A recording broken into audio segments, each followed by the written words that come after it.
8 ஸ்டேட்ஸ்ல 65 outlets இருக்கிற mister பர்கரோட franchise opportunity-ய start பண்ண இதுதான் perfect time. பிசினஸ்ல 12 lakhs இன்வெஸ்ட் பண்ணா 19 lakhs ரிட்டர்ன் கிடைக்கும். Mister burger or frozen virgin franchise opportunity. அதுவும் 100% assurance and legal documents ஓட. Theaters, malls, IT parks-னு எங்க வேணாலும் ஓபன் பண்ணலாம். FICO franchise investment company operated-ஆ இருக்கிறதால no risk, no tension. 34 months contract-ல 40k monthly guaranteed passive income கிடைக்கும். For franchise details, call 9600-190-871. இவர்களுக்கு என்ன யோக்கியதை இருக்கிறது கருப்பு பேட்ச் அணிந்து கொள்வதற்கும்? சிறுபான்மையினர்களுக்கு எங்களை விட்டால் அது நாதியே இல்லை, நாங்கள் தான் பாதுகாப்பு. ஸ்டாலினுடைய நம்பத்தக்கவர்களே இல்லை. ஆனால் முஸ்லீம்கள் கண்மூடி கொண்டு இந்த கட்சிக்கு வாக்களிக்கிறார்கள். நான் சொல்லுகிறேன், முஸ்லீம்களுடைய பிரச்சனை இவர் வெட்டி தீர்மானம் நீட்டுக்கு போட்டார், நீட்டு போய்விட்டதா? கச்சத்தீவுக்கு ஒரு தீர்மானம் போடுகிறார், கச்சத்தீவு வந்து விடுவான். ஆகவே நான் சொல்கிறேன், வக்ஃபிலே ஏராளமான குறைபாடுகள் இருக்கின்றன. முஸ்லீம்கள் தாங்களே அதை தீர்த்து கொள்ள வேண்டும். திமுகவுக்குள்ளே எவனுக்கும் வாக்களிக்காதீர்கள். இவன் எவனும் உங்களுக்கு எந்த காரியமும் பண்ண மாட்டான். சட்டமன்றத்தில் நீ தீர்மானம் போட்டால் கச்சத்தீவு வந்து விடுமா? அது ஒன்று இருக்கிறது என்பதற்காக உன் நோக்கத்திற்கு சங்கத்தில் தீர்மானம் போடுவது போல் சட்டமன்றத்தில் தீர்மானம் போடுகிறாய். ஏன் வாங்கவில்லை? இன்னும் எல்லாரும் ஏமாற்றுகிறாய், இழிச்சவானே ஆக்குகிறாய். தமிழ்நாட்டில் உள்ள 7 கோடி மக்களை முட்டாளாக்குகிறாய். உடனே நீ இங்கே பேட்ச் குத்தி கொண்டு போவாய். பார்லிமெண்ட்டில் குத்தி கொண்டு போ. 40 பேர் இருக்கிறானுங்க. எல்லாமே நீங்கள் கூட்டணியில் இருக்கின்ற போது தான் நடந்தது. நீ ஈழ துரோகி என்று நான் சொல்கிறேன். கருப்பு பேட்ச் அணிந்து கொண்டால் சரியாக போய்விட்டதா? சட்டமன்றத்தை பாரதியார் சங்கம் மாதிரி நடத்தினால் சரியாக போய்விட்டதா என்று கேட்கிறேன் நான். அதே கனிமொழி அவர்கள் தான் இலங்கையிலேருந்து அகதிகளாக இருக்கிறவங்களுக்கு மறுவாழ்வு கொடுக்கும் பார்லிமெண்ட்டில் போய் பேசி சொல்ல வேண்டியதான். ராஜபக்சேயை சந்தித்து விட்டு வந்தார். அவரிடமே சொல்ல வேண்டியதான். ராஜபக்சேயிடம் தொல் திருமாவளவன், நம்முடைய கனிமொழி, டிஆர் பாலு எல்லாரும் போய் ராஜபக்சேயை கட்டிப்பிடித்து விட்டு வந்தார். இவர் திருமாவளவன் அவர்கள் நாங்கள் அது ஒரு உத்தி, அது ஒரு ஸ்ட்ராட்டஜி. எங்கேயாவது உலகத்தில் நம்முடைய இனத்தை அழித்த ஒருவனை போய் கட்டி பிடிப்பது ஒரு உத்தி என்று ஒரு மனிதர் சொல்லுவாரே. ஆனால் அது என்ன? பெண்ணை தழுவி இருந்தால் சுகமாவது கிடைத்திருக்குமே. இந்த ராஜபக்சேயை போய் கட்டிப்பிடித்து எதை கண்டாய்? கம்பளி பூச்சி ஊறுவது போல் இல்லையா என்று எழுதினேன் தினமணியில்.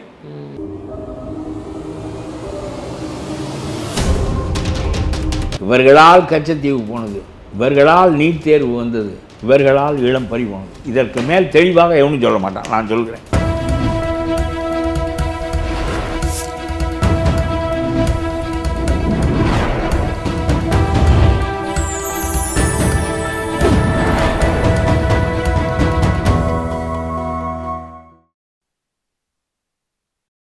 சேனல் 5 தமிழ் நேயர்களுக்கு வணக்கம். இன்றைய நேர்காணலில் நம்மோடு பேச இருப்பது தமிழ்நாடு தன்னுரிமை கழக தலைவரும் முன்னாள் சட்டமன்ற உறுப்பினருமான திரு பழக்கருப்பை அவர்கள். சார் வணக்கம். சார் வக்ஃபு அந்த மசோதாவும் தாக்கல் பண்ணியிருக்காங்க. அதே நேரத்தில் அசம்பிளியில் நேற்று திரு ஸ்டாலின் அவர்கள் கச்சத்தீவை மீட்கும் அதுக்கான விவகாரத்தில் சட்டசபையிலையும் பேசியிருக்கிறாங்க. அதை எப்படி பார்க்குறீங்க? அதாவது கச்சத்தீவு பறிபோனதற்கு காரணமே இந்த கோபாலபுரம் குடும்பம் தான். இல்லாவிட்டால் அன்றைக்கே இதை செய்திருந்தால் கச்சத்தீவை மீட்டிருக்க முடியும். இப்பொழுது என்ன பிரச்சனை என்றால், மீனவர்கள் கச்சத்தீவை தாண்டி செல்ல முடியவில்லை. சென்றால் அவர்கள் கைது செய்கிறார்கள், மீன் சுடுகிறார்கள், படகுகளை பறித்து கொள்கிறார்கள். இத்தகைய நிலை இருக்கிற போது மீனவர்களுக்கு அது பெரும் பிரச்சனையாக இருக்கிறது. ஆகவே கச்சத்தீவை கொடுத்து ஆண்டுகள் பல ஆண்டுகள் ஆகிவிட்டன. இந்திரா காந்தி காலத்தில் அது கொடுக்கப்பட்டது. அவர்கள் யாரையும் கேட்காமல் கொடுப்பது என்று முடிவு செய்தபோது கருணாநிதி அதற்கு எப்படி இலங்கைக்கு ஒரு முணுமுணுப்பு செய்தாரோ, தன்னுடைய 2 பெண்டாட்டியும் 2 காலடியிலும் தலைமாட்டிலும் வைத்து கொண்டு உண்ணாவிரதம் இருக்கிறேன், உங்களுக்கு நான் தான் காப்பாற்றப் போகிறேன் என்று காலையில் 10 மணிக்கு உண்ணாவிரதம் இருந்து விட்டு மத்தியானம் சாப்பாட்டுக்கு வீட்டுக்கு போய்விட்டார். அதற்குள் தகவல் விட்டது என்றும் ஈழப்போர் நின்று விட்டது என்றும் பானா சிதம்பரம் என்கின்ற மோசமான ஆள் அவர் சொன்னாராம். இவர் பானா சிதம்பரம் பேரை சொன்னார். பானா சிதம்பரம் சொல்லிவிட்டார், போர் நின்று விட்டது என்று சொல்லிவிட்டார். ஆகவே என்னை ஏமாற்றி விட்டார் என்று பின்னால் சொல்லுகிறார். மறுபடியும் உண்ணாவிரதத்தை தொடங்க வேண்டியதானே? சாயந்தரம் தெரிந்து விட்டது போர் நிற்கவில்லை என்று. மத்தியானம் சொல்லுகிறார் போர் நின்று விட்டது என்று. நீங்கள் சாயங்காலம் மறுபடியும் தொடங்க வேண்டியதானே? ஏனென்றால் ஈழப்போர் நிறுத்தப்பட வேண்டுமா வேண்டாமா? அந்த நிலையில் இதைத்தான் செய்தார்கள். ஈழம் அழிவதற்கும் அந்த குடும்பம்தான் காரணம். அதே மாதிரி இந்த கச்சத்தீவு கொடுக்கப்பட்ட போது அதற்கு ஒரு சின்ன எதிர்ப்பு தெரிவித்து விட்டார். அதில் என்ன பயன் இருக்கிறது? நான் கேட்கிறேன், உனக்கு முன்னால் இதற்கு ஒரு முன்னுதாரணம் இருக்கிறது. இந்தியாவிலே மேற்கு வங்காளத்தைச் சேர்ந்த பெருபாரி என்கின்ற ஒரு ஊரை, எல்லையோரம் இருந்த ஊரை பாகிஸ்தானுக்கு கொடுத்து விட்டார் நேரு. பாகிஸ்தானுக்கு கொடுத்தவுடன் மேற்கு வங்க முதலமைச்சர் ரொம்ப வலுவான ஆள், பிசி ராய். அவர் நேருவை நேரு என்று கூப்பிடுவார், மிஸ்டர் நேரு என்று கூப்பிடுவார். அவ்வளவு வலுவானார்.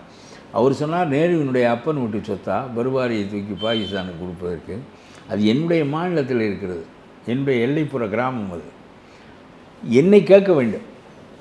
நாங்கள் மேற்கு வங்காளத்தில் இது தேவையற்ற கிராமம் என்று சொன்னால்தான் கொடுக்க முடியுமே தவிர, நல்ல வளமான சிறந்த ஒரு கிராமத்தை பாகிஸ்தானுக்கு அவர் கேட்டார் என்றும் அந்த உறவுகள் சரியாக இருப்பதற்கு கொடுத்து விட்டேன் என்றும் நேரு சொல்வாரே, ஆனால் அது சரியானதில்லை என்று சொல்லி சுப்ரீம் கோர்ட்டுக்கு போய்விட்டார். அவர் என்ன சொன்னார் தெரியுமா? ஒரு நாட்டினுடைய ஒரு அங்குல மண்ணை கூட ஒரு பிரதம மந்திரி யாருக்கும் தானமாக வழங்க முடியாது. இது நாட்டில் ஒரு பகுதியை இன்னொரு நாட்டுக்கு கொடுக்க வேண்டுமென்றால் கீழவை மேலவை எல்லாம் தீர்மானம் நிறைவேற்றி அந்த மாநிலம் அதை ஒப்புக்கொண்டு அப்படித்தான் கொடுக்க முடியும், அதற்கு பதிலாக வேறொன்றை பெற வேண்டும் என்று சொல்லி சுப்ரீம் கோர்ட்டில் சொல்லிவிட்டான். உங்களுடைய அப்பன் வீட்டு சொத்தை கொடுப்பது போல் நீ என்ன பெருபாரியை தூக்கி கொடுக்குறாய், மேற்கு வங்காளம் ஒப்புக்கொள்ள மாட்டேங்கிறான். இந்திய மண்ணை உன்னுடைய விருப்பப்படி ஒரு கையெழுத்தின் மூலமாக நீ சொத்து மாறுதல் செய்வது போல நீ மாறுதல் செய்வதற்கு உனக்கு அதிகாரம் இல்லை என்று சொல்லி பெருபாரி திரும்ப பெறப்பட்டது. பாகிஸ்தானுக்கு கொடுக்கப்பட்ட பெருபாரி திரும்ப பெறப்பட்டு மேற்கு வங்காளத்திலே இன்றைக்கு அளவுக்கும் இருக்கிறது. இது சுதந்திர போராட்டம் முடிந்து நாடு விடுதலை அடைந்ததோடு நடந்த ஒன்று. உனக்கு யோசனை இல்லையா? உங்களுடைய அதிகாரிகள் இதெல்லாம் சொல்ல மாட்டானா? பழைய வரலாறு தானே. நீ 1950 அரசியல் தானே இருந்தாய். பெருபாரியை மேற்கு வங்க முதலமைச்சர் எப்படி திரும்ப பெற்றாரோ அதுபோல் நீனும் இதே அடிப்படையில் தமிழ்நாட்டுக்கு சொந்தமான ராமநாதபுரம் ராஜாவிடமிருந்து தமிழ்நாட்டோடு சேர்ந்து விட்ட கச்சத்தீவை நீ இலங்கைக்கு கொடுப்பதற்கு நீ யார்?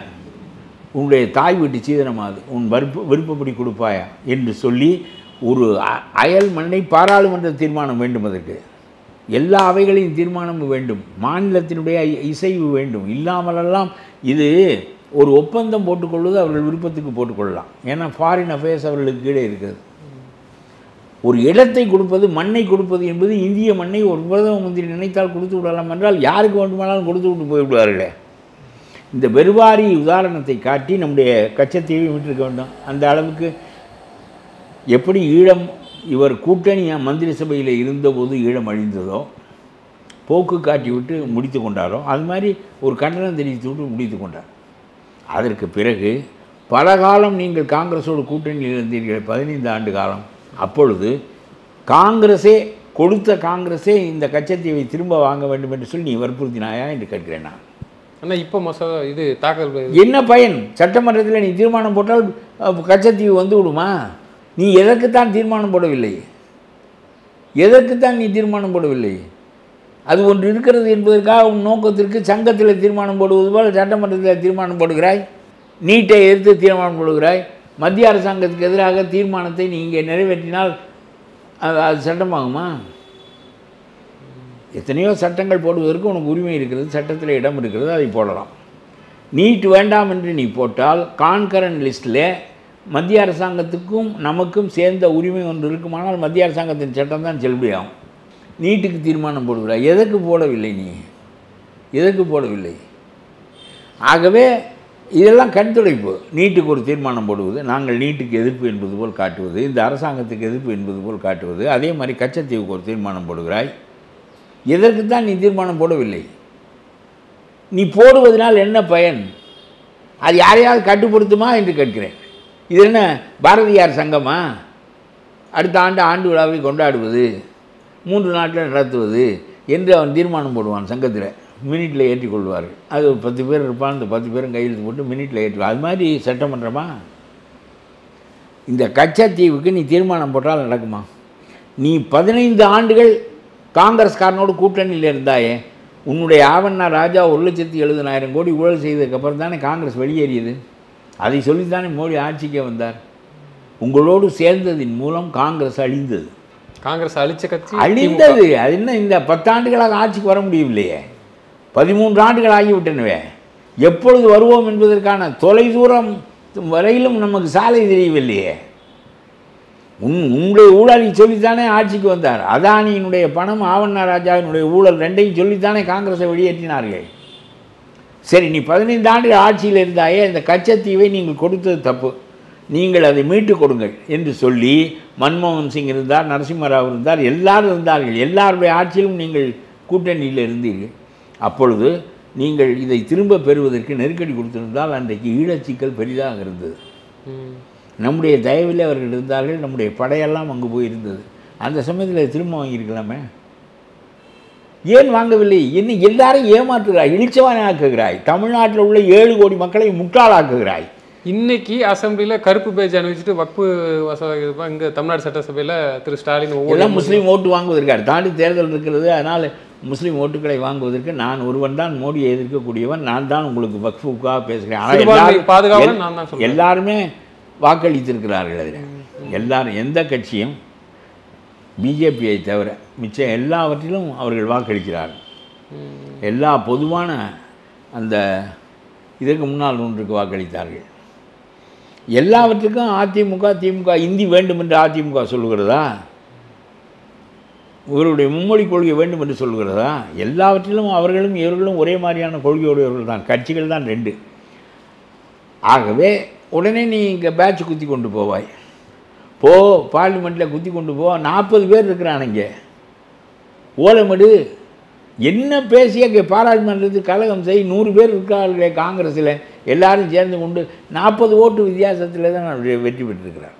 ஒன்றும் பெரிய எதிர்கட்சிகள் பூராவும் வக்ஃபுக்கு ஆதரவாக அதை சொல்லிவிட்டு நான் சொல்கிறேன். கச்சத்தீவை நீ ஆட்சியில் இருந்தபோது 15 ஆண்டுகள் காங்கிரஸும் இருந்தபோது எந்த காங்கிரஸ் இந்த கச்சத்தீவை கொடுத்ததோ அந்த காங்கிரஸை திரும்ப பெற வேண்டும் என்று சொல்ல வேண்டுமா இல்லையா?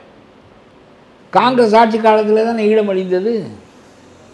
எல்லாமே நீங்கள் கூட்டணியில் இருக்கின்ற போது தான் நடந்தது. நீ ஈழ துரோகி என்று நான் சொல்கிறேன், தமிழின துரோகி உங்களுடைய குடும்பம் என்று நான் சொல்கிறேன். உங்களுடைய காலத்திலே தான் ஈழம் ஒன்றுமில்லாமல் போய்விட்டது. தன்னால் அந்த மக்கள் அந்த போராட்டம் நடக்கிற போதாவது அவர்கள் கொஞ்சம் வாழ்ந்தார்கள். இப்பொழுது ஒன்றுமே இல்லை, ஒன்றுமே இல்லை. ஒரு பொருளாதார நிலைமையும் அங்கே ஒழுங்காக இல்லை. ஈழத்தில் கூலிகளாக மாறிவிட்டார்கள் மீதம் உயிரோடு இருப்பவர்கள், மற்றவர்களால் அழிந்து விட்டார்கள். அதே கனிமொழி அவர்கள் தான் இலங்கையிலேருந்து அகதிகளாக இருக்கிறவங்களுக்கு மறுவாழ்வு கொடுக்கும் பார்லிமெண்ட்டில் போய் பேசி சொல்ல வேண்டியதான். ராஜபக்சேயை சந்தித்து விட்டு வந்தார், அவரிடமே சொல்ல வேண்டியதான் ராஜபக்சேயிடம் இவர்களெல்லாம் கூட்டி வைத்துக் கொள்ளுங்கள் என்று. ஆவண்ணாரா இவர் தொல் திருமாவளவன், நம்முடைய கனிமொழி, டிஆர் பாலு எல்லாரும் போய் ராஜபக்சேயை கட்டிப்பிடித்து விட்டு வந்தார். கட்டிப்பிடித்து கொண்டாருங்க. அதுக்கு ஒரு விளக்கமும் கொடுத்தாங்க வந்திருந்துக்கிட்டு. என்னென்னு இவர் திருமாவளவன் அவர்கள், நாங்கள் அது ஒரு உத்தி, அது ஒரு ஸ்ட்ராட்டஜி. எங்கேயாவது உலகத்தில் நம்முடைய இனத்தை அழித்த ஒருவனை போய் கட்டி பிடிப்பது ஒரு உத்தி என்று ஒரு மனிதர் சொல்லுவாரே, ஆனால் அது என்ன பேச்சு என்று நீங்களே நினைத்து கொள்ள வேண்டியதான். திருமாவளவன் சொன்னாராகும். நான் அந்த காலத்தில் தினமணியில் எழுதினேன், ஒரு பெண்ணை கட்டி பிடித்திருந்தால் சுகமாவது இருந்திருக்கும், ராஜபக்சேயை போய் கட்டி பிடித்தாயே கம்பளி பூச்சி ஊறுவது போல் இல்லையா என்று கேட்டேன். திருமாவுக்கு கேட்டிங்களா? நான் தினமணியில் கட்டுரை எழுதினேன், திருமாவுக்காகத்தான் எழுதினேன். பெண்ணே வேண்டாம் என்று, பெண்ணை தழுவுவதற்கு தயங்கி திருமணம் ஆகாமல் நின்று விட்டாயே, பெண்ணை தழுவி இருந்தால் சுகமாவது கிடைத்திருக்குமே, இந்த ராஜபக்சேயை போய் கட்டிப்பிடித்து எதை கண்டாய் கம்பளி பூச்சி ஊறுவது போல் இல்லையா என்று எழுதினேன் தினமணியில். ஆகவே எதற்கு சொல்கிறேன் என்றால், ஈழத்தை அழிப்பார்கள், ராஜபக்சேயை போய் பார்ப்பார்கள், அதை ஒரு உத்தி என்று சொல்வார்கள், கச்சத்தீவை தூக்கி கொடுப்பார்கள், ஒரு தீர்மானம் மட்டும் போட்டுக்கொள்வார்கள். பிறகு காங்கிரஸிலே இவர்கள் பலகாலம் ஆட்சியில் பங்கு வகித்த போது இந்த கச்சத்தீவை மீட்டு தாருங்கள், 15 ஆண்டுகளாக போராடுகிறார்கள் மீனவர்கள், மீட்டு தாருங்கள் என்று சொல்லி அந்த காங்கிரஸிடம் நெருக்கடி கொடுப்பதற்கு இவர்கள் தயாராக இல்லை. இன்றைக்கு என்ன தீர்மானம் போடுகிறாய்? நீட்டு தீர்மானத்தை பாராளுமன்றத்தில் கொண்டு வந்தவர் உன்னுடைய மந்திரி காந்தி செல்வன். காந்தி செல்வன் தான் பாராளுமன்றத்தில் நீட் என்ற புதிய முறை தேர்வு வேண்டும் என்று சொல்லி அதை அனுமதித்தவர், அதை படித்தவர், பாராளுமன்றத்தில் அதை அறிமுகப்படுத்தியவர், வாக்களித்தது உங்கள் திமுக. பிறகு நீட்டுக்கு இப்பொழுது எதிராக தீர்மானம் போடுகிறாய், அந்த பெண் செத்ததற்கு நீட் தான் காரணம் என்கிறாய். உனக்கு 1000 கோடி ரூபாய் சந்தை நீட்டினால் பறி போய்விட்டது, அதுதான் உங்களுக்கு உள்ள வருத்தம். உனக்கு அது மத்திய அரசாங்கத்தோடு இருக்கணுமா நம்மோடு இருக்க வேண்டுமா என்பதில் இவர்களுக்குள்ள எண்ணமெல்லாம் 1000 கோடி ரூபாய் சந்தை. அது மெடிக்கல் காலேஜ் சீட் என்பது விளையாட்டா? இவர்கள் கையில் இருந்தது. ஆற்காடு வீராசாமி அள்ளி குவித்து கொண்டு வந்து அறுவடையை போடுவார் கோபாலபுரத்தில், அது போய்விட்டது. நீட்டை அறிமுகப்படுத்தியவன் நீ, பாராளுமன்றத்தில் சட்டமாக ஆக்குவதற்கு முன்மொழிந்தவன் நீ. பிறகு கோர்ட்டுக்கு போய் ஒரு நாடகம் ஆடினார்கள். அட, இந்த தீர்மானத்தை நான் முன்மொழிய மாட்டேன், நான் இந்த கருத்துக்கு கை தூக்க மாட்டேன் என்று சொன்னால் நீட்டு வந்திருக்காதே. அதை விட்டு நீட்டை கொண்டு வந்து அதனுடைய சிறப்புகளை எல்லாம் பாராளுமன்றத்தில் பேசி கையையும் தூக்கி அதை சட்டமாக்கி விட்டு பிறகு நீதிமன்றத்திற்கு போகுது. அது சட்டமாகி விட்டது போ என்று சொல்லிவிட்டான். அப்புறம் இந்த கச்சத்தீவு அவனுடைய ஆட்சியில் பங்கிருந்த போது அந்த கச்சத்தீவை மீட்பதற்கு 15 ஆண்டுகளாக நீ முயன்றதில்லை. எல்லாமே ஈழம் அழிந்ததற்கு நீங்கள் தான் காரணம். இன்னும் பெரிய யோக்கியர்கள் போல் நீங்கள் பேசுகிறீர்களே என்று கேட்கிறேன். நான் உன்னுடைய யோக்கியதை தெரியாதா என்று கேட்கிறேன். உனக்கு அறிவு இருந்தால் பெருவாரியை பெற்றது போல கச்சத்தீவை பெற்றிருக்கலாம், தொலையட்டும். நீ ஆட்சியிலே பங்கு வைத்த போது அந்த கச்சத்தீவை தரும்படி நெருக்கடி செய்திருக்கலாம். இப்பொழுது மோடி செய்ய வேண்டும் என்று சொல்கிறாயே, மோடி என்ன செய்வார் என்பது எனக்கு தெரியாது, அது வேறு. எல்லாவற்றையும் செய்தவன் நீதானே. ஈழத்தை நாங்கள் தான் அழித்தோம், ஆனால் ஈழத்தை மீட்டு தாருங்கள் என்று மோடியிடம் சொன்னால் மோடி என்ன பேசுவார் என்று எனக்கு தெரியாது. நீட்டு கொண்டு வந்தது நீ, ஈழம் அடிவதற்கு காங்கிரஸோடு துணையாக இருந்தவன் நீ. கச்சத்தீவு கொடுக்கின்ற போது பெருவாரியை அடிப்படையாக வைத்து அந்த மண்ணை திரும்ப பெறுவதற்கு முனையாமல், பிறகு காங்கிரஸ் ஆட்சியில் நீ பங்கு வைத்த போது அதை திரும்ப பெறுவதற்கு முனையாமல், இப்பொழுது சட்டமன்றத்தில் தீர்மானத்துக்களை எல்லாம் பித்தலாட்டம், எல்லாம் பித்தலாட்டம். இந்த கருப்பு பேச்சும் பித்தலாட்டம். கருப்பு பேச்சு, கருப்பு. இந்த ஓட்டு வாங்க வேண்டுமே, மீனவர்களுடைய ஓட்டை வாங்க வேண்டுமே, அதே மாதிரி முஸ்லீம்களுடைய ஓட்டை வாங்க வேண்டுமே. ஆனால் எல்லாவற்றுக்கும் அவர்களெல்லாம் அழிவதற்கு மீனவர் சமூகமே இந்த குடும்பத்தின் மீது எரிச்சல் கொள்ள வேண்டும். இந்த கச்சத்தீவை மீட்க தவறியதற்காக நான் சொல்லுகிறேன், முறைப்படி பெருவாரியை போல் பெறுவதற்கான அறிவு உங்களுக்கு இல்லை என்றால் ஆட்சியில் பங்கு வைத்த போதாவது காங்கிரஸுக்கு நெருக்கடி கொடுத்து, இப்பொழுது நீ மோடிக்கு கொடுக்கிற நெருக்கடியை அப்பொழுது காங்கிரஸுக்கு கொடுத்துருக்க வேண்டும். ஒன்றுமே செய்யவில்லையே. நீட்டை நீங்கள் தான் கொண்டு வருவீர்கள், நீங்கள் தான் கச்சத்தீவை கொடுத்தால் அதை திரும்ப பெறுவதற்குரிய வாய்ப்புகள் வந்தபோது அந்த வாய்ப்பை இழப்பீர்கள். ஈழம் அழிவதற்கு நீங்கள் தான் துணையாக இருப்பீர்கள். போய் ராஜபக்சேயை கட்டிப்பிடித்துக் கொள்வீர்கள். நீங்கள் என்ன யோக்கியனை போல் பேசுகிறீர்கள். கருப்பு பேட்ச் அணிந்து கொண்டால் சரியாக போய்விட்டதா? சட்டமன்றத்தை பாரதியார் சங்கம் மாதிரி நடத்தினால் சரியாக போய்விட்டதா என்று கேட்கிறேன். நான் இவ்வளவு யோக்கியமாக பேசிக்கிட்டு இருக்கிறதே நம்ம மக்கள் பார்த்துட்டு தானே தெரியலையே. இவ்வளவு பேசுகிறோம். ஐயே, பணம் எவன் வைத்திருக்கான், ஜாதி இருக்கிறது, மதம் இருக்கிறது, எத்தனையோ காரணங்கள் இருக்குன்னா, இதுபோக ஒரு பெரிய நிறுவனம் தேவைப்படுகிறது. அந்த நிறுவனம் மூண்டிவிட்டால் பிறகு ஒவ்வொருவனும் தான் எம்எல்ஏயாக வருவதற்கு முயல்வான்.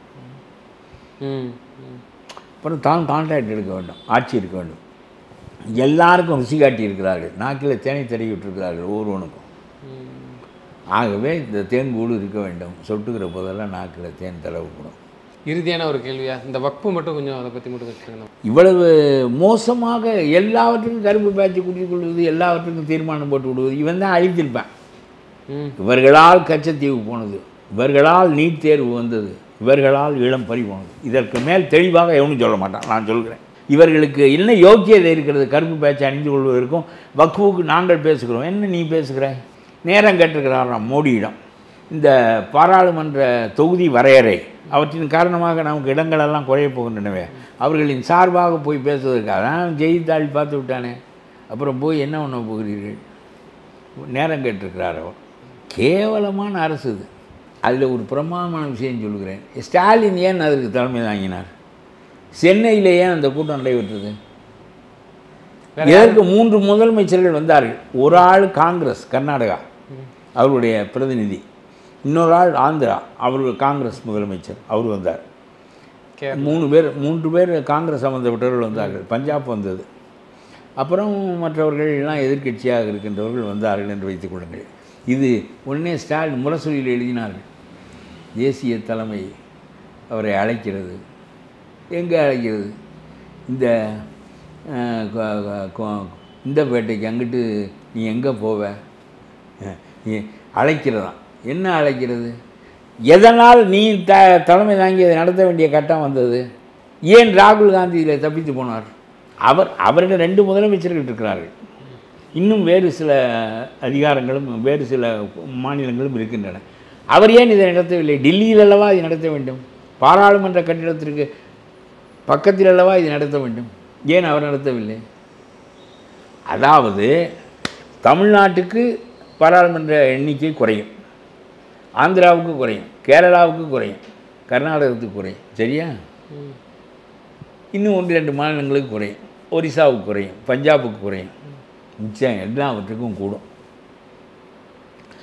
உத்தரப்பிரதேசத்துக்கு 80 இடத்திலிருந்து 130 இடம் வரும். 50 இடம் கூடும். அதனால 50 இடம் கூடுவதற்கு ராகுல் காந்தி இங்கே வந்து எதிர்ப்பு தெரிவித்தால் உத்தரப்பிரதேசத்துக்குள் நுழைய முடியாது, பீகாருக்குள் நுழைய முடியாது. 40 இடத்துக்கு 80 இடம் வரும் பீகாருக்கு. ஆக வடநாட்டிலே இடங்கள் கூடுகின்ற போது அவர்கள் வலிமை பெறுவார்கள். தென்னாட்டின் துணையின்றி வடநாட்டினுடைய பெரும்பான்மையை வைத்துக்கொண்டே 2/3 பெரும்பான்மையை வைத்துக்கொண்டு தென் மாநிலங்களை எல்லாம் கொத்தடிமைகளாக நடத்தலாம். இப்பொழுது நாமும் சேர்ந்து வாக்களிக்க வேண்டியது இருக்கிறது. அப்புறம் நம்முடைய வாக்கு புறக்கணிக்கப்படும். 800 பாராளுமன்ற உறுப்பினர்கள் வந்தால் 500 பேர் அவன் இருப்பான், 200-200 பேர் தான் நம்முடைய தென்னாடு முழுவதும் இருப்பான். இதை ஒரு சட்டம் என்றால் அதுக்கு ஒரு நியாயம்தான் உண்டு. மக்கள் தொகை அடிப்படையில் நீங்கள் கணக்கு செய்யாதீர்கள், எண்ணிக்கையை வரையறை செய்யாதீர்கள் என்று சொன்னால் உத்தரப்பிரதேசக்காரன் காங்கிரஸை விரட்டி விடுவான். அப்படி சொல்லாவிட்டால் ஆந்திர பிரதேசத்தில் விரட்டி விடுவான். இதனால் அவர் வாய் மூடி மௌனியாக இருக்கிறார். நீ என்ன தேசிய கட்சி? ஒரு தேசிய கட்சிக்கு ஒரு தேசம் சார்ந்த ஒன்றில் ஒரு குறிக்கோள் வேண்டாமா, ஒரு வரையறை வேண்டாமா? நதிநீர் சிக்கலுக்கு இன்றைக்கு வரையிலும் எந்த தேசிய கட்சியாவது நெறிமுறை கண்டிருக்கிறதா? சிபிஎம் தேசிய கட்சி, என்ன வெங்காய தேசிய கட்சி? முல்லை பெரியாரை பராமரிப்பதற்கு விடமாட்டேன்கிறான். இங்கே இருக்கிறவன் அவனை கூப்பிட்டு பேசுகிறாய் எப்பொழுதும். இங்கே இருக்கிறவன் முல்லை பெரியார் என்று நம்மளோடு சேர்ந்து கத்த வேண்டியது. அங்கே இருக்கிறவன் கொடுக்காதே, இவனுக்கு பாதையை திறந்து விடாதே, பாதையை அடை என்று அவன் கத்த வேண்டியது. ஒரு தேசிய கட்சி என்றால் தேசம் முழுவதற்குமான சிக்கல்களில் ஒரு பொதுக் கொள்கை இருக்க வேண்டும். நதிநீர் கொள்கையில் பொதுக் கொள்கை இருக்க வேண்டும். இந்த மாநிலங்களின் எம்பிக்கள் குறைவது என்கின்ற கோட்பாட்டில் ஒரு பொது வரையறை இருக்க வேண்டும். ஓடுகிறார் ராகுல் காந்தி, அப்புறம் இருக்கிறவரில் இவர் தான் இருக்கிறார், தமிழ்நாட்டில் நடத்த சொல்லுகிறார்கள். இவர் உடனே ஆகா தேசிய அரசியலுக்கு அடுத்தது ராகுல் காந்திக்கு பதிலாக இவர் பிரதமர் முரசொலி தான் இருக்கிறது தின்றதை கக்குவதற்கு. அந்த அசிங்கம் பிடித்த பத்திரிகைகள் இதில் எழுதுகிறான். இதுதான் நடக்கிறது. இவர்களெல்லாம் ஒரு கட்சி, இவர்களெல்லாம் ஒரு ஆட்சி, இப்படியே ஏமாற்றி ஊர் முழுவதும் கொள்ளையடித்தாகிவிட்டு. டாஸ்மார்க்கில் பாட்டிலுக்கு தனி பணம். ஜெயிலுக்கு போய் வந்தாலும் அவன் அந்த ஆளுக்கு புத்தி இல்லை. செந்தில் பாலாஜிக்கு இப்பொழுது தான் ஜெயிலுக்கு போயிட்டு வந்திருக்கிறேன், மறுபடியும் இதே வேலையை இதே துறையை எனக்கு கொடுக்குறீர்களே, மறுபடியும் நான் உள்ளே போவதற்காக வைத்திருக்கிற பணத்தை வைத்துக்கொண்டு சும்மா இருக்கிறேன் என்று வீட்டுக்கு போயிருக்க வேண்டியிருந்தாள். மறுபடியும் டாஸ்மார்க்கை கொள்ளையடித்து பாட்டிலுக்கு தனியாக வாங்கி உற்பத்தியாகின்ற சரக்கு வரி கட்டாமல் ஒரு முதலமைச்சர் கொள்ளையடிப்பார் என்று சொன்னால் இவரெல்லாம் மறுபடியும் ஆட்சிக்கு வரலாமா? உற்பத்தி ஆகின்ற சரக்கு நேர டாஸ்மார்க்குக்கு போக வேண்டும். போனால் ஜிஎஸ்டி போடுவான். அந்த வரி உனக்கும் வரும், மத்திய அரசாங்கத்துக்கு வரும். அது நம்மை சேர்ந்தது, நமக்கு மட்டும்தான் வரும். அது பொது பட்டியலில் உள்ளதில்லை. கள்ளுக்கடை, பெட்ரோலுக்கு 2 பேருக்கும் பங்குண்டு. இது நமக்கு எப்படி பத்திரத்துறையில் நமக்கு மட்டுமேவோ அதுபோல் இருக்கும். உனக்கு தான் வருகிறது. கவர்மெண்ட்டுக்கு வராமல் ஸ்டாலின் வீட்டுக்கு போவதற்கு வரி ஏய்ப்பு செய்கிறார்கள். இவனை பிடித்து கொண்டு போய் எல்லாரையும் உள்ள வைக்க வேண்டுமா இல்லையா? முதலமைச்சர் உட்பட சொல்கிறேன். மெய்ப்பதற்கு இப்படி விட்டு விட்டு அவர்கள் கொய்து பிடித்து கொண்டே இருப்பார்கள். மிரட்டி மிரட்டி மிரட்டி மிரட்டி வைத்துக் கொள்வது. அரசியல் அசிங்கமாக நடக்கிறது, கேவலமாக நடக்கிறது. சுருக்கமாக ஒரே ஒரு கேள்வி மட்டும் ஷார்ட்டாக பதில் சொல்லிடுங்க. சிறுபான்மையினர்களுக்கு எங்களை விட்டால் அது நாதியே இல்லை, நாங்கள் தான் பாதுகாப்பு ஸ்டாலினுடைய இவர்களும் வாஜ்பாயோடு இருந்தவர்கள் தான். அதனால் இவன் என்றைக்கு போவான்லாம் சொல்ல முடியாது என்ன. அதனால் வாஜ்பாய் அரசாங்கத்துக்கு போனது சிறுபான்மையினை பாதுகாப்பதற்கு தான் போனார்களா? அன்றைக்கு வாஜ்பாய்க்கு வேறு கொள்கையாக இருந்தது. நம்பத்தக்கவர்களே இல்லை. ஆனால் முஸ்லீம்கள் கண்மூடி கொண்டு இந்த கட்சிக்கு வாக்களிக்கிறார்கள். 8 மணிக்கே வாக்களித்து விடுகிறார்கள். ஒரு காலத்தில் அரசு சிப்பந்திகள் பூராவும் திமுகவுக்கு வாக்களிப்பார்கள். இப்பொழுது ஒருத்தனை அனுப்பதில்லை. இப்பொழுது முஸ்லீம்கள் தான் வாக்களிக்கிறார்கள். நான் சொல்லுகிறேன், முஸ்லீம்களுடைய பிரச்சனைகளை முஸ்லீம்கள் தான் தீர்த்து கொள்ள வேண்டும். ஸ்டாலின் கவிழ்த்து விடுவார். நீங்களே போராட வேண்டும். ஒரு பெரிய திரளை திரட்டி காட்டி அரசாங்கத்தை அச்சுறுத்தி இந்த சட்டங்களை மாற்ற வேண்டும். அதை விட்டு இவர் வெட்டி தீர்மானம் நீட்டுக்கு போட்டார், நீட்டு போய்விட்டதா? கச்சத்தீவுக்கு ஒரு தீர்மானம் போடுகிறார், கச்சத்தீவு வந்து விடுமா? முஸ்லீம்களுக்கு ஒரு தீர்மானம் போடுகிறார், முஸ்லீம்களின் வக்ஃபு போய்விடுமா? 8 ஸ்டேட்ஸ்ல 65 அவுட்லெட்ஸ் இருக்கிற மிஸ்டர் பர்கரோட franchise ஆப்பர்ச்சுனிட்டியை ஸ்டார்ட் பண்ண இதுதான் பெர்ஃபெக்ட் டைம். பிசினஸ்ல 12 lakhs இன்வெஸ்ட் பண்ணா 19 lakhs ரிட்டர்ன் கிடைக்கும். Mister burger or frozen virgin franchise opportunity, அதுவும் 100% அஷூரன்ஸ் அண்ட் லீகல் டாக்குமெண்ட்ஸோட. தியேட்டர்ஸ், மால்ஸ், ஐடி பார்க்ஸ்னு எங்க வேணாலும் ஓபன் பண்ணலாம். ஃபிகோ franchise இன்வெஸ்ட்மெண்ட் கம்பெனி ஆபரேட்டடா இருக்கிறதால no risk, no tension. 34 months கான்ட்ராக்ட்ல 40k monthly guaranteed passive income கிடைக்கும். For franchise details, call 9600-190-871. வக்ஃபுக்குள் உங்களுக்கு அதிகாரம் வந்து விடுமா? ஆகவே நான் சொல்கிறேன், வக்ஃபிலே ஏராளமான குறைபாடுகள் இருக்கின்றன. முஸ்லீம்கள் தாங்களே அதை தீர்த்து கொள்ள வேண்டும். ஏனென்றால் பொது சொத்து ஏழைகளுக்காக உள்ள சொத்து. நபிகள் நாயகம் இந்த சமூகத்தை தன்னிறைவு சமூகமாக ஆக்க நினைத்தார். எவனும் தேவையில்லை. ஒரு தீவாக நாங்கள் இருந்தாலும், மோடி ஆண்டாலும், சீனன் ஆண்டாலும், சிங்களவன் ஆண்டாலும் கவலையே இல்லாத ஒரு சமூகத்தை உருவாக்குவதற்கு நபிகள் நாயகம் முயன்றார். அதற்கு எதிராக போடப்படுகின்ற சட்டங்களுக்காக 80 லட்சம் முஸ்லீம்கள் இங்கே இருக்கிறார்கள். திரளு, நான் அரசியலில் இருக்கிறேன், என்னை கூட விட்டுவிடும். ஒரு பேச்சுக்கு சொல்லுவேன். அவரவர் தேர்தலின் போது இங்கே இருக்கிற குட்டையை குழப்பியதில் நம்ம எப்படி அரசியல் என்பது அதுதான். அரசியல் என்பது நீங்கள் உங்களுடைய சக்தியிலேயே அந்த இடத்தை வெல்ல வேண்டும். நீங்களே போராட வேண்டும். திமுகவுக்குள்ளே எவனுக்கும் வாக்களிக்காதீர்கள். எவனும் உங்களுக்கு எந்த காரியமும் பண்ண மாட்டான். உங்களுடைய ஆளில் 4 பேர் எம்எல்ஏ ஆவதற்காக திமுகவிடம் போய் சரணடைகிறார்கள். உங்களுடைய ஆட்களில் 4 பேர் எம்எல்ஏ ஆவதற்காக. இந்த 4 பேர் எந்த வக்ஃபையும் ஒழிக்க முடியாது, எந்த பொதுமை சட்டத்தையும் ஒழிக்க முடியாது, எந்த முத்தலாக் சட்டத்தையும் ஒழிக்க முடியாது. மக்கள் திரள் ஒரு நல்ல தலைமையின் கீழ் திரண்டு, எங்களுக்கு இந்த ஜனநாயகம் எங்களுக்கு ஒரு காரியமும் செய்யவில்லை, ஆகவே இந்த ஜனநாயகம் வேண்டாம், நாங்கள் உங்களுக்கு ஒரு இடைஞ்சலும் செய்யவில்லை, உங்களுக்கு ஓட்டும் கிடையாது, ஒன்றும் கிடையாது, போங்கடா என்று சொல்லிவிட்டு இருந்தால் காரியம் தன்னால் நடக்கும், இல்லாவிட்டால் நடக்காது. நிச்சயமாக சார். தொடர்ந்து தங்களது கருத்துக்களை பெறுவதற்கு நன்றி.